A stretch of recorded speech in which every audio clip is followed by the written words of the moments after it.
Hello everyone, once again welcome to your YouTube channel smart chemistry classes.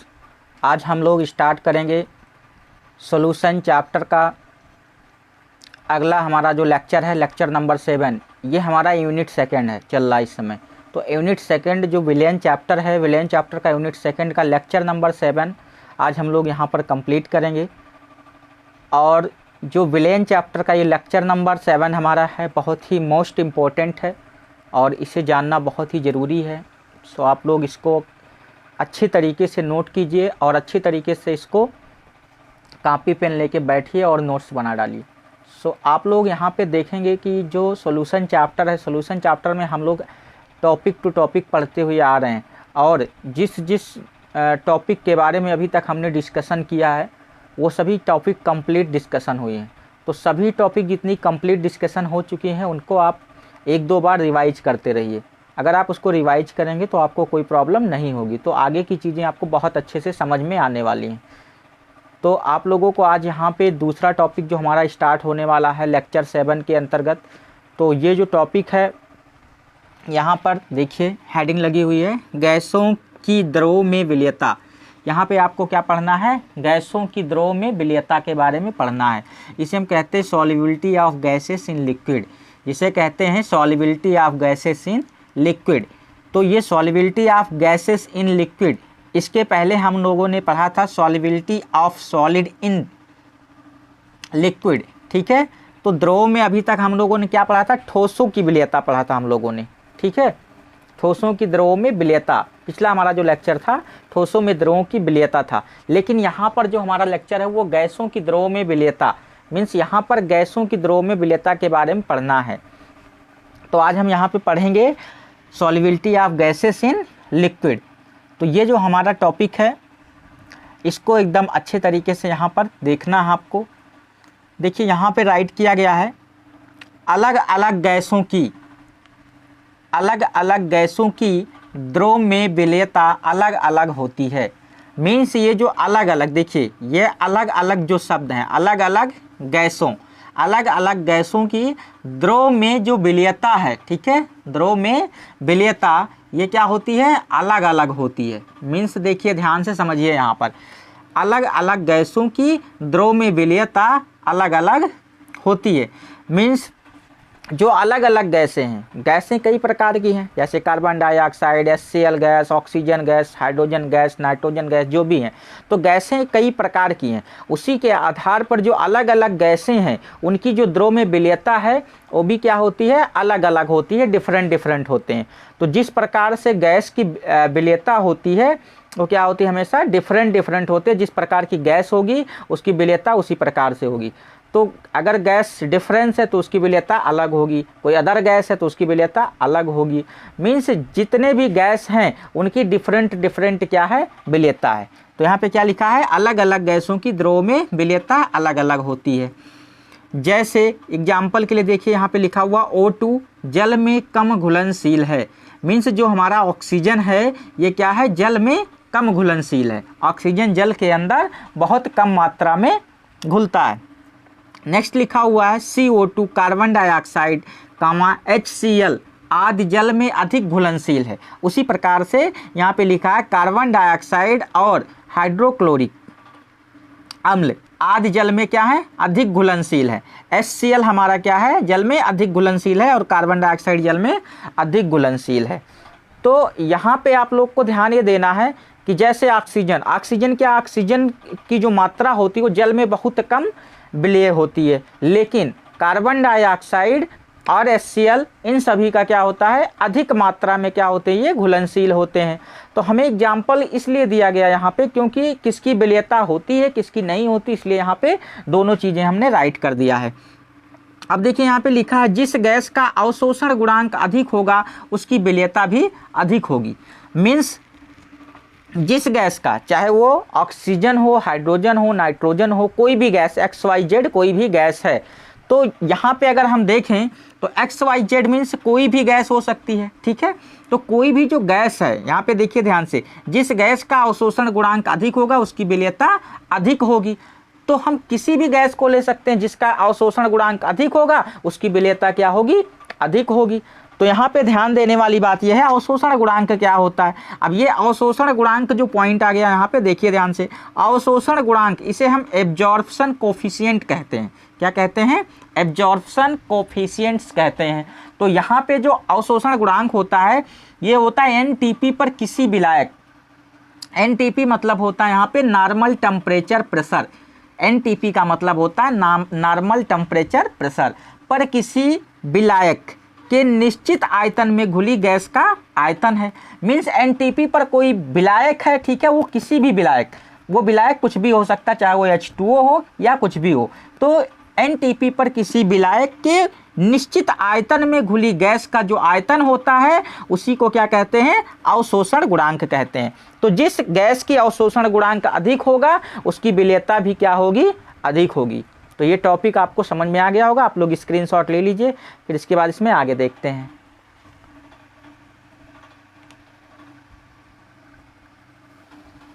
तो अब हम यहाँ पे नेक्स्ट टॉपिक देखेंगे। देखिए ध्यान दीजिएगा, गैसों की द्रव में विलेयता को प्रभावित करने वाले कारक। तो यहाँ पे देखना यह है कि गैसों की द्रव में जो विलेयता है उसको कौन कौन से कारक प्रभावित करते हैं। Factor of affecting solubility of gases in liquid. तो यहाँ पे ध्यान देंगे आप लोग, सबसे पहला जो इफेक्ट होता है वो होता है नेचर ऑफ गैस, गैसों की प्रकृति। मीन्स गैसों की प्रकृति कैसी है, गैसों की प्रकृति के अनुसार उनकी सॉल्युबिलिटी होगी। तो गैसों की प्रकृति के अनुसार उसकी सॉल्युबिलिटी होगी, इसलिए हम सबसे पहले पढ़ेंगे गैसों की प्रकृति, ठीक है, नेचर ऑफ गैसेस। तो गैसेस के नेचर के बारे में यहाँ ध्यान से देखिए, लिखा हुआ है सबसे पहले विलायक से क्रिया करने वाली, विलायक में आयनित होने वाली गैस की विलेयता अधिक होगी। मीन्स यहाँ पे ध्यान से आप समझेंगे, ये विलायक से क्रिया करने वाली मीन्स जिनमें क्रिया रिएक्टिविटी जिनमें हो, ठीक है, या फिर ये या करके यानी मीन्स हमने ऑब्लिक मारा है तो ये क्या है? या, यानी इसे हम या बोल सकते हैं।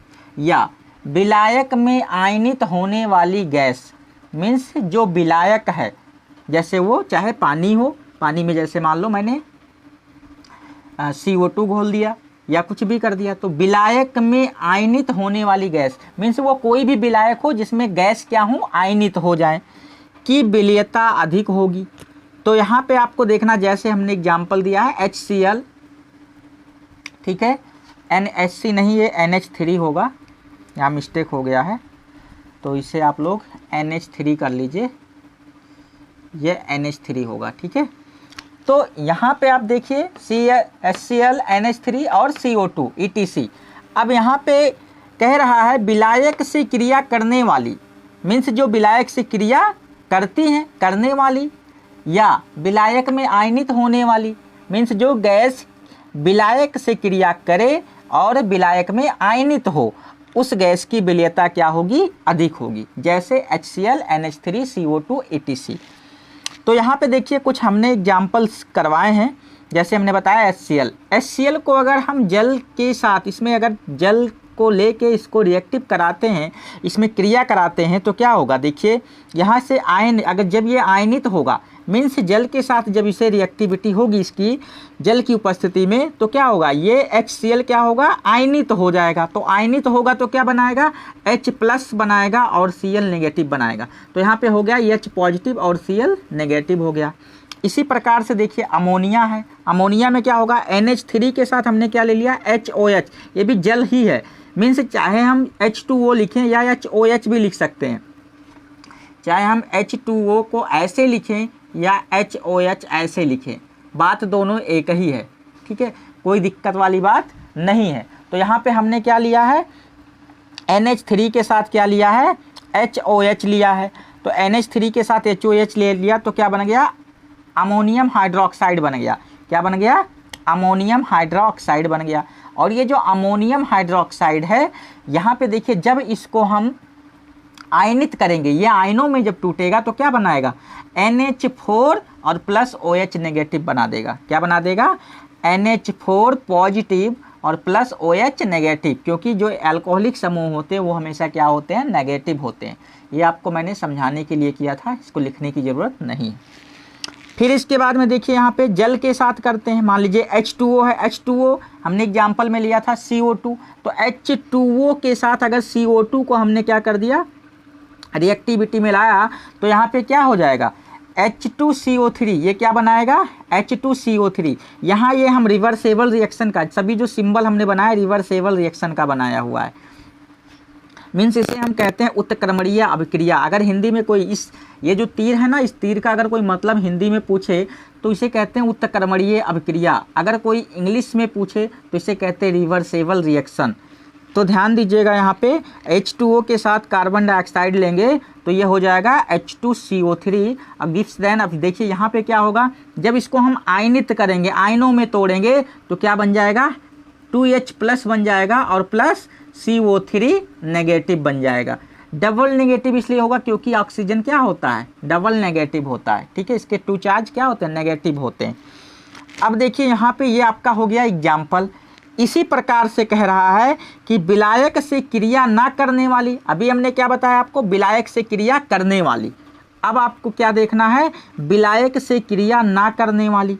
तो विलायक से क्रिया ना करने वाली, विलायक में आयनित ना होने वाली, मीन्स विलायक से क्रिया या तो ना करे, या ये या शब्द आप समझ लीजिए, इसको या शब्द यहाँ लगा हुआ है, या विलायक में आयनित ना होने वाली, यानी कि जो विलायक से क्रिया ना करे और जो विलायक में आयनित ना हो, उस गैस की विलेयता क्या होगी, कम होगी।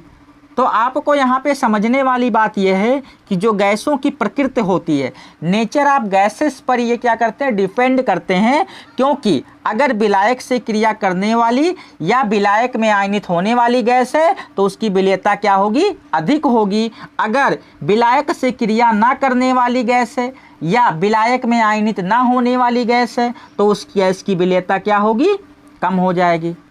तो आपको ध्यान ये देना है कि जिसमें भी विलायक से क्रिया करने वाली गैस होंगी वो क्या होंगी, उनकी विलेयता अधिक होगी, और जितने भी विलायक से क्रिया ना करने वाली होंगी वो क्या होंगी, उनकी विलेयता क्या होगी, कम होगी। तो आपको ये समझ में आ गया होगा ये टॉपिक। आप लोग इसका स्क्रीनशॉट ले लीजिए अच्छे से और इसको नोट कर लीजिए, फिर आगे इसका आगे देखते हैं टॉपिक।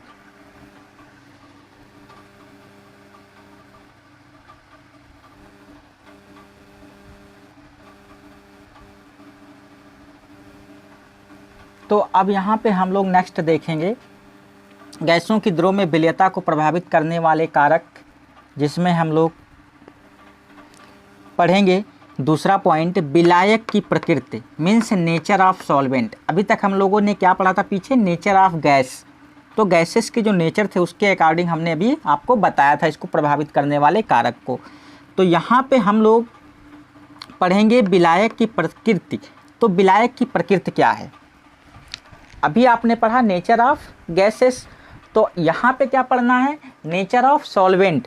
नेचर ऑफ गैसेस खत्म होने के बाद आपको आ जाना है टॉपिक पे नेचर ऑफ सॉल्वेंट पे। तो नेचर ऑफ सॉल्वेंट क्या होता है इसके बारे में हम लोग यहाँ पे डिस्कस करेंगे अब। तो नेचर ऑफ सॉल्वेंट जो होता है इसके अंतर्गत ये यहाँ पे हमने कुछ चीज़ें राइट भी कर दिया है। देखिए, ध्रुवीय गैसें ध्रुवीय विलायकों में अधिक घुलनशील होती हैं, मीन्स जो ध्रुवीय विलायक होंगे, जो ध्रुवीय विलायक होते हैं वो ध्रुवीय गैसों में अधिक क्या होते हैं, घुलनशील होते हैं। ध्रुवीय कौन होते हैं, ध्रुवीय गैसों की पहचान करना कल आपको मैंने टॉपिक में बताया था, इसके पहले जो टॉपिक चल रहा था। तो ध्रुवीय और अध्रुवीय की पहचान यहाँ पर मैं आपको नहीं बताऊँगा, क्योंकि इसके पहले वाले वीडियो में मैंने जस्ट बताया है। तो उसके पहले वाले वीडियो को अगर आपको समझ में नहीं आ रहा है कि ध्रुवीय अध्रुवीय क्या है, तो इसके पहले वाला वीडियो आप देख लीजिए, उसमें आपको समझ में आ जाएगा। तो इसके पहले लेक्चर में हमने ध्रुवीय अध्रुवीय को डिस्कस किया हुआ है। तो यहाँ पे आप देखेंगे ध्रुवीय गैसें ध्रुवीय विलायकों में अधिक घुलनशील होती हैं। बस थोड़ा सा समझ लीजिए कि जो ध्रुवीय विलायक होते हैं उनमें क्या होता है, एक तो पॉजिटिव आयन होता है और एक तरफ क्या होता है, नेगेटिव आयन होता है। एक पॉजिटिव होता है और एक नेगेटिव होता है। तो एक साइड पॉजिटिव और एक साइड क्या होगा, नेगेटिव। तो ये क्या होंगे, ध्रुवीय होंगे। क्या होंगे, ध्रुवीय। जैसे यहाँ पे देखिए लिखा हुआ है एग्जाम्पल HCl व NH3। क्या है, H2O में अधिक घुलनशील होती हैं। मीन्स HCl और NH3 क्या है, H2O में अधिक घुलनशील है। तो H2O मान लीजिए कि H2O है तो HCl। अब ये देखिए क्या होगा, अगर इसको आयनों में तोड़ेंगे तो कौन से आयन में टूटेगा, H+Cl टूटेगा, H+Cl में टूटेगा। तो H यहाँ पे क्या होगा, पॉजिटिव होगा और ये क्या होगा, नेगेटिव होगा, यही होगा ना। तो H क्या होगा, पॉजिटिव और Cl क्या होगा, नेगेटिव। तो यहाँ एक पॉजिटिव एक नेगेटिव, ये दोनों क्या होते हैं, जब एक साइड पॉजिटिव एक तरफ नेगेटिव आयन होते हैं तो उसे हम क्या कहते हैं, ध्रुवीय बोलते हैं। क्या बोलते हैं, ये ध्रुवीय हैं। सेम टाइप से NH3 का भी होगा, N, इसके बाद यहाँ पे H3 हैं तो ये भी क्या होंगे, ध्रुवीय होंगे। इसको जल में कह रहा अधिक घुलनशील होती हैं। मीन्स जो ध्रुवीय विलायक होते हैं उनमें क्या होता है, ध्रुवीय गैसें अधिक घुलनशील होती हैं। तो आपको जानना यहाँ पे ये है कि जो ध्रुवीय गैसें होती हैं वो ध्रुवीय विलायकों में अधिक घुलनशील होती हैं। तो इस टॉपिक को आपको यहाँ तक समझना है कि ध्रुवीय जो गैसें हैं वो ध्रुवीय विलायकों में क्या होंगी, अधिक घुलनशील होंगी। नेक्स्ट देखिए, यहाँ पे दिया हुआ ताप का प्रभाव, हमारा थर्ड जो पॉइंट है यहाँ पे दिया है ताप का प्रभाव, इफेक्ट ऑफ टेम्परेचर। अभी हम लोगों ने क्या पढ़ा, नेचर ऑफ सॉल्वेंट पढ़ा। नेचर ऑफ सॉल्वेंट के बारे में जानकारी लेने के बाद अब हम लोग देखेंगे कि ताप का प्रभाव, इफेक्ट ऑफ टेम्परेचर क्या होता है। तो इफेक्ट ऑफ टेम्परेचर के बारे में बहुत अच्छी तरीके से यहाँ पे देखिए, ध्यान दीजिए। ताप में वृद्धि से गैस की द्रव में विलेयता घटती है।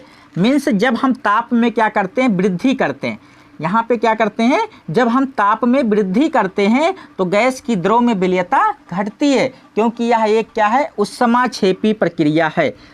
तो ताप में जब भी वृद्धि होगा, किसी भी प्रकार की ताप में वृद्धि करेंगे आप, तो द्रव में विलेयता क्या होगी, घटेगी, क्योंकि यह एक क्या है, ऊष्माक्षेपी प्रक्रिया है। अब देखिए ऊष्माक्षेपी प्रक्रिया होती क्या है, जैसे मान लो H2O के साथ हमने कार्बन डाइऑक्साइड को रिएक्ट कर दिया, तो H2O और कार्बन डाइऑक्साइड को जो हमने लिया अभिकारक के रूप में, तो यहाँ पे बनेगा H2CO3 बनेगा। क्या बनेगा, H2CO3 और प्लस इसके साथ ऊष्मा निकलेगी। इस Q का मतलब है ऊष्मा, Q का मतलब है ऊष्मा, यहाँ पे क्या निकलेगी, ऊष्मा निकलेगी। तो ऐसी अभिक्रियाएं आपको क्लास 10th में भी आपने पढ़ा है और बाकी भी क्लासों में आपने देखा होगा कि ऐसे अभिक्रियाएं या ऐसे रिएक्शन जिनमें क्या होता है, Q निकलता है या ऊष्मा निकलता है, उस अभिक्रिया को हम क्या कहते हैं, ऊष्माक्षेपी अभिक्रिया कहते हैं। ऐसी अभिक्रियाएं जिनमें क्या होती हैं, ऊष्मा उत्पन्न होती, मीन्स प्रोडक्ट उत्पाद के साथ साथ ऊष्मा निकलती हैं, तो उस अभिक्रिया को हम कहते हैं ऊष्माक्षेपी अभिक्रिया कहते हैं। यहाँ पे देखिए कुछ चीज़ें मैंने नोट किया है। H2 और He मीन्स हाइड्रोजन और हीलियम की जल में घुलनशीलता ताप बढ़ाने पर बढ़ती है। मीन्स यहाँ पे क्या होगा, H2 केवल ये एक्सेप्शन है, इसलिए यहाँ पे मैंने नोट कर दिया है। एक्सेप्शन, जो भी चीज़ें एक्सेप्शन होती हैं उन चीज़ों को नोट करके आप लिखिए। तो यहाँ पे देखिए नोट करके मैंने राइट किया है, H2 और He मीन्स हाइड्रोजन और हीलियम की जल में घुलनशीलता ताप बढ़ाने पर बढ़ती है, क्योंकि यह एक ऊष्माशोषी प्रक्रिया है। तो जहाँ तक ऊष्माक्षेपी अभिक्रियाएं होंगी, जहाँ पे भी ऊष्माक्षेपी प्रक्रिया होगी वहाँ क्या होगा, ताप बढ़ाने पे द्रव में विलेयता घटेगी। लेकिन जहाँ पे ऊष्माशोषी प्रक्रिया होगी वहाँ पे क्या होगा, जल में घुलनशीलता ताप बढ़ाने पर बढ़ेगी। तो आपको ये टॉपिक यहाँ पे क्लियर हो गया होगा। आप लोग स्क्रीनशॉट ले लीजिए, फिर इसके बाद इसके आगे देखते हैं अगला टॉपिक क्या हमारा।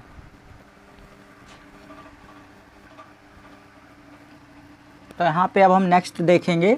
देखिए अगला हमारा है गैसों की द्रव में विलेयता को प्रभावित करने वाले कारक का अगला जो हमारा टॉपिक है 4th नंबर, ये है विलायक में अन्य पदार्थों की उपस्थिति। मीन्स जो हमारा सॉल्वेंट है, presence of other substance in solvent. अगर जो हमारा सॉल्वेंट है उसमें अगर कोई अदर सब्सटेंस आता है तो क्या होगा। तो यहाँ पे देखिए ध्यान से मैंने लिख दिया है, विलायक में अन्य पदार्थों की उपस्थिति। जो हमारा सॉल्वेंट है उसमें कोई अन्य पदार्थ की अगर उपस्थिति हो जाती है तो क्या होगा, क्या इफेक्ट पड़ेगा। तो यहाँ पे देखिए ध्यान से, विलायक में अन्य पदार्थ की उपस्थित होने पर विलेयता घटती है। मीन्स विलायक में अन्य पदार्थ के उपस्थित होने पर, पदार्थ के, यहाँ पे क्या लिख दीजिए आप लोग, मिस हो गया है वर्ड, पदार्थ के उपस्थित होने पर, मीन्स विलायक में अन्य पदार्थ के उपस्थित होने पर विलेयता क्या होगी, घटेगी। मीन्स जो हमारा सॉल्वेंट है अगर उसमें कोई अदर सब्सटेंस आ जाता है तो उसमें विलेयता क्या होगी, घटेगी। ठीक है, तो इस प्रकार से हमें इसमें क्या करना है, अगर विलेयता नहीं बढ़ानी है तो पदार्थ में किसी प्रकार का, जो विलायक है हमारा उसमें किसी प्रकार के पदार्थ की उपस्थिति नहीं होने देना है। अगर किसी प्रकार की पदार्थ की उपस्थिति होती है विलायक में तो उसकी विलेयता क्या होगी, घटेगी। अब देखिए नंबर 5 है दाब का प्रभाव, इफेक्ट ऑफ प्रेशर क्या होता है। इसके अंतर्गत जो affecting solubility of gases in liquid था, इस फैक्टर के अंतर्गत एक फैक्टर ये भी है दाब का प्रभाव, इसे हम कहते हैं इफेक्ट ऑफ प्रेशर। तो देखिए जब हम दाब बढ़ाएंगे, ठीक है, यहाँ पे मैंने छोटा सा ही लिख दिया है, दाब को जब हम बढ़ाएंगे तो बढ़ाने पर विलेयता क्या होगा, बढ़ेगा। तो यहाँ पे आप लोग देखेंगे दाब बढ़ाने पर, यहाँ पे आप लिख लीजिए दाब बढ़ाने पर,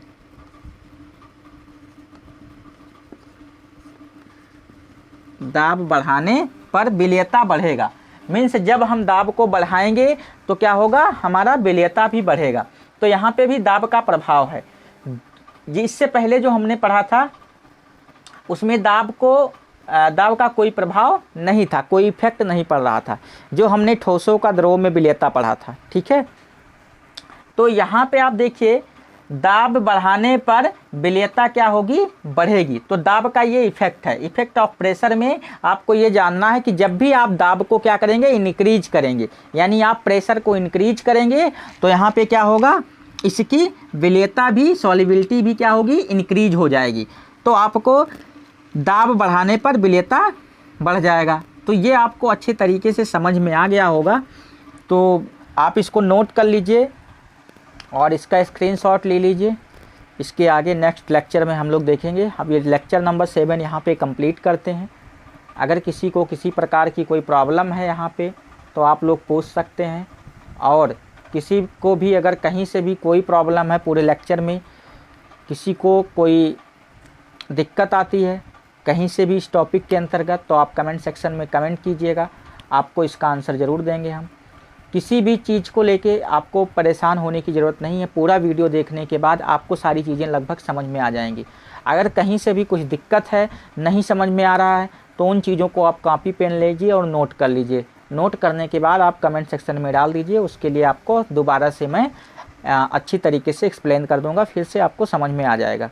तो आपको समझना यहाँ पे यही है कि जो चीज़ें आप पढ़ रहे हैं इन चीज़ों को बहुत अच्छी तरीके से पढ़ना है। जो चीज़ें यहाँ पे आपको लिखवाया जा रहा है उन चीज़ों को आप राइट कीजिए, उसका एक बेहतरीन नोट बनाइए, जिससे आपको यहाँ तक कि आप इस नोट के सहारे आप चाहे IIT में जाएं, JEE में जाएं, मेंस में नीट क्वालिफाई करना हो, कुछ भी करना हो, केमिस्ट्री आपको हमेशा काम करेगी। तो ये केमिस्ट्री का जो हमारा लेक्चर है, इस लेक्चर को बहुत अच्छी तरीके से आप पढ़िए और इसका एक बढ़िया नोट बनाइए। सो आप अगले वीडियो के लिए मिलते हैं अगले लेक्चर में हम लोग। तब तक के लिए जय हिंद। आप लोग स्क्रीनशॉट ले लीजिए इसका।